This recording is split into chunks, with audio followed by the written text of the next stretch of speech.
दोस्तों, तो welcome back to my channel जिसमें हम ऑर्गेनिक केमिस्ट्री कर रहे हैं थ्रू क्वेश्चंस।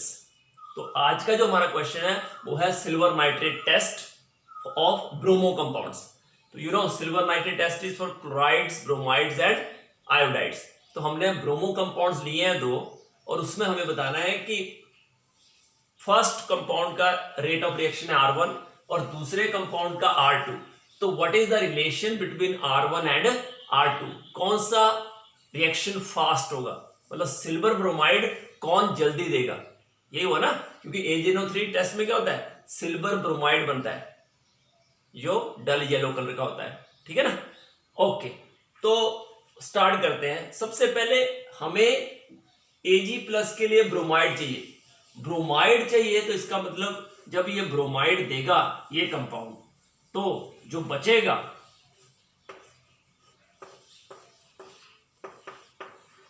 ये बनेगा। अगर सिल्वर ब्रोमाइड बनता है तो कंपाउंड क्या बनेगा, ये विद नाइट्रेट, ठीक है ना। दूसरा, अगर इसका कंपाउंड बनाएंगे तो मेन है इन दोनों की स्टेबिलिटी पे डिपेंड करता है rate of the reaction. Rate of reaction depends on stability of this carbocations, ठीक है। अब अगर इन दोनों की स्टेबिलिटी कंपेयर करें, बता सकते हो आप कौन सा कंपाउंड ज्यादा स्टेबल है, ये या ये? तो जिसको एरोमेटिक और एंटी एरोमेटिक पता होगा वो आसानी से कर सकता है इसको। तो एरोमेटिक कंपाउंड्स क्या होते हैं? एरोमेटिक कंपाउंड्स होते हैं, एक तो वो मॉलिक्यूल क्या होना चाहिए, साइक्लिक। पहली कंडीशन, कंपाउंड होना चाहिए साइक्लिक। दूसरी कंडीशन प्लेनर। प्लेनर मींस हर कार्बन sp2 हाइब्रिडाइज होना चाहिए। और तीसरी कंडीशन 4n+2 पाई इलेक्ट्रॉन होने चाहिए। तो ऐसा कंपाउंड क्या होता है, aromatic. And aromatic compounds are most stable. Aromatic compounds are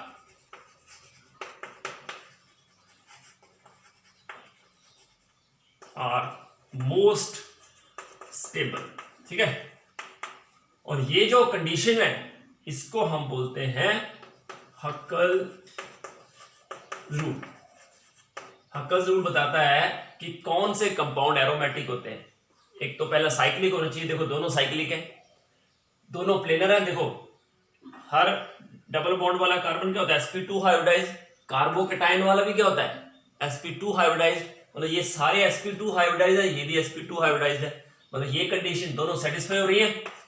तीसरी कंडीशन जो है, अगर 4n+2 पाई इलेक्ट्रॉन हो तो होता है एरोमेटिक, और अगर तीसरी कंडीशन हो 4n पाई इलेक्ट्रॉन्स, ठीक है, तो वो होता है एंटी एरोमेटिक। और जो एंटी एरोमेटिक कंपाउंड्स होते हैं they are least stable.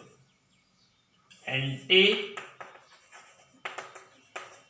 Aromatic compounds are least stable. देखो एक्सट्रीम केसेस है, ये दो कंडीशन सेम होगी, एरोमेटिक की भी और एंटी एरोमेटिक की भी। दोनों साइक्लिक होंगे, दोनों प्लेनर होंगे। बट थर्ड कंडीशन, अगर 4n+2 पाई इलेक्ट्रॉन है तो एरोमेटिक, 4n पाई इलेक्ट्रॉन है तो एंटी एरोमेटिक। n क्या होता है, 1 2 3। इसका मतलब कि इस केस में या तो इलेक्ट्रॉन होती है 2, n 0 हो तो n कोई भी वैल्यू हो सकती है, ठीक है ना। यहां लिख देता हूं n 0 से लेके कोई भी वैल्यू, ठीक है। इसमें इस केस में n 1 से लेके कोई भी वैल्यू, इन कोई भी नंबर होगा, ठीक है ना। ओके, तो 2 हो सकते हैं, और क्या हो सकते हैं, अगर 1 पुट करें तो 6 हो सकते हैं, या फिर 10, फिर 14, सो ऐसे। अगर एक पाई इलेक्ट्रॉन हो तो होता है एरोमेटिक। अगर 4 हो, 8 हो, सीधा 4 का मल्टीपल 12, 16 सो ऑन, तो क्या होता है एंटी एरोमेटिक। तो ये मोस्ट स्टेबल, ये लीस्ट स्टेबल। तो अब इसकी बात करो, इसमें देखो 1 2 3 4 5 6 6 पाई इलेक्ट्रॉन है, बट इसमें कितने हैं 4 पाई इलेक्ट्रॉन। तो ये कौन सा हुआ, ये हुआ एरोमेटिक, और ये क्या हुआ एंटी एरोमेटिक। समझे, एरोमेटिक एंटी एरोमेटिक। तो aromatic compounds are more stable, तो इसका मतलब ये जल्दी बनेगा, ये मोर स्टेबल, ये लेस स्टेबल, तो ये तो बनेगा ही नहीं। इसका मतलब कि ये जल्दी ब्रोमाइड देगा क्योंकि कार्बोकेटायन ज्यादा स्टेबल है, तो ये फास्ट हो जाएगी रिएक्शन। इसका मतलब R1 is greater than R2। Got it, question समझ में आया। अब हम डिटेल में कर लेते हैं, ठीक है, एरोमेटिक और एंटी एरोमेटिक।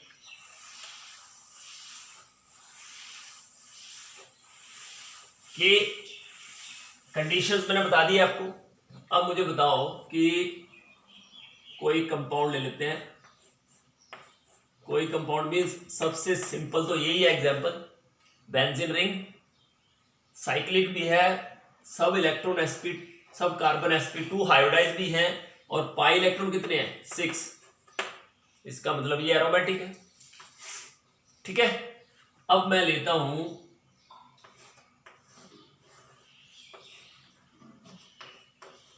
बोलो,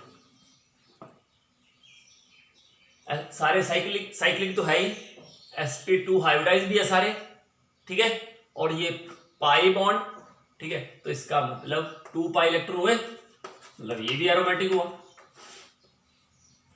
फिर हम लेते हैं, अब बोलो, तो याद रखना whenever lone pair is in conjugation with pi bond, lone pair is a part of pi electron cloud। इसका मतलब ये जो लोन पेयर है, अब देखो एनायन है वैसे तो ये, तो एनायन अगर मैं सिंपल एनायन लिखूं, चलो ये एनायन, तो इस कार्बन की हाइब्रिडेशन क्या होगी 3 बॉन्ड पेयर 1 लोन पेयर, तो ये क्या होगा sp3। और अगर कैटायन लेता हूं 3 bond pair no lone pair, तो sp2। बट जब लोन पेयर कॉन्जुगेशन में हो, जैसे ये लोन पेयर डबल बॉन्ड के कॉन्जुगेशन में हो, लोन पेयर और डबल बॉन्ड के बीच में सिंगल बॉन्ड हो, तो लोन पेयर जो है वो पाई बॉन्ड का पार्ट हो जाता है, ठीक है। तो इस तरह से ये सारे कार्बन sp2 हाइब्रिडाइज हो जाते हैं। अदरवाइज तो एनायन वाला पार्ट जो है वो क्या होना चाहिए sp3, बट लोन पेयर अगर पाई बॉन्ड के कॉन्जुगेशन में हो तो वो पाई बॉन्ड का पार्ट हो जाता है, तो सारे sp2 है। साइक्लिक, प्लेनर और पाई इलेक्ट्रॉन कितने हैं 1 2 4 हो गए, और 2 6 पाई इलेक्ट्रॉन्स हैं। मैंने बताया लोन पेयर पाई बॉन्ड का पार्ट हो जाएगा, तो ये भी क्या हुआ एरोमेटिक। बट वहीं पे अगर मैं इसको ऐसे कर देता हूं या इसको ऐसे कर देता हूं, तो इसमें भी 4 पाई इलेक्ट्रॉन्स, इसमें भी कितने 4 पाई इलेक्ट्रॉन, तो ये दोनों क्या हुए एंटी एरोमेटिक। याद रखना ये, ठीक है, ये एरोमेटिक, ये सारे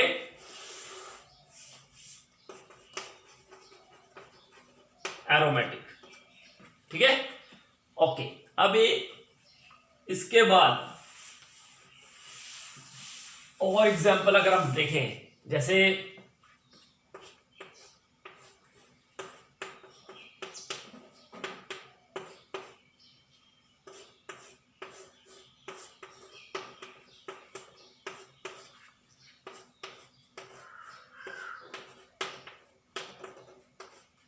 ये क्या है, पायरोन,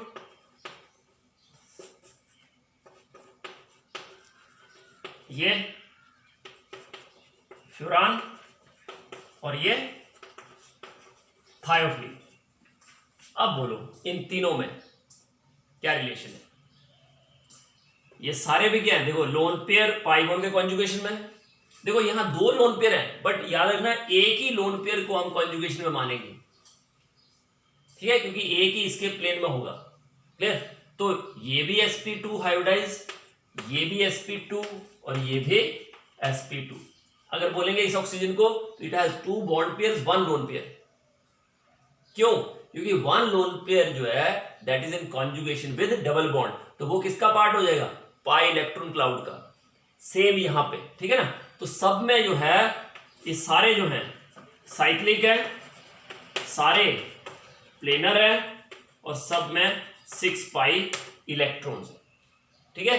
इसलिए ये जो हैं सारे क्या है, ये aromatic, they are all aromatic. Got it? अगर क्वेश्चन ऐसे हो कि इन तीनों में किसकी एरोमेटिसिटी ज्यादा है, चलो 1 2 3, एरोमेटिसिटी सबसे ज्यादा किसकी है? तो याद रखना सल्फर इज लीस्ट इलेक्ट्रोनेगेटिव, इसका मतलब इसका लोन पेयर सबसे जल्दी इन्वॉल्व होगा कॉन्जुगेशन में, ठीक है ना। इसलिए थर्ड इज मोस्ट एरोमेटिक।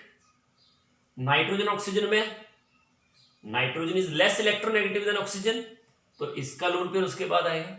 इसका मतलब उसके बाद फर्स्ट आएगा और देन सेकेंड। इसका मतलब order of aromaticity is this, third is most aromatic, then first and then second. तो एरोमेटिसिटी का कंसेप्ट क्लियर हुआ पूरा, कि आपको देखना है कि मॉलिक्यूल साइक्लिक है, पहला कंडीशन। दूसरा देखना है कि मॉलिक्यूल के जितने भी एटम्स हैं वो एक प्लेन में है। और क्या देखना है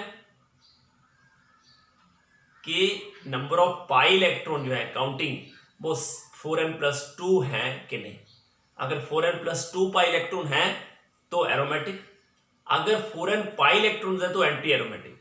और aromatic compounds are most stable, anti aromatic compounds are least stable, और बीच में आएगा नॉन एरोमेटिक। इसका मतलब ऑर्डर ऑफ स्टेबिलिटी लिखना हो तो सबसे एरोमेटिक, फिर नॉन एरोमेटिक और फिर एंटी एरोमेटिक। इनके अलावा जो भी होते हैं वो नॉन एरोमेटिक, ठीक है। आई थिंक आपको पूरा कंसेप्ट क्लियर हो गया होगा। और अब आपकी क्या करना है, आपको अब ऐसे क्वेश्चन सारे करने हैं कि देखना है, टेस्ट करना है कि ये एरोमेटिक है, ये एंटी एरोमेटिक है, ये नॉन एरोमेटिक है। ऐसे मॉलिक्यूल लेने हैं और उनको टेस्ट करना है, ये आपका काम है। आपको कोई डाउट हो just right in the comment section. Thank you very much for watching this video. Do like, subscribe and share my channel. God bless you all. Happy learning.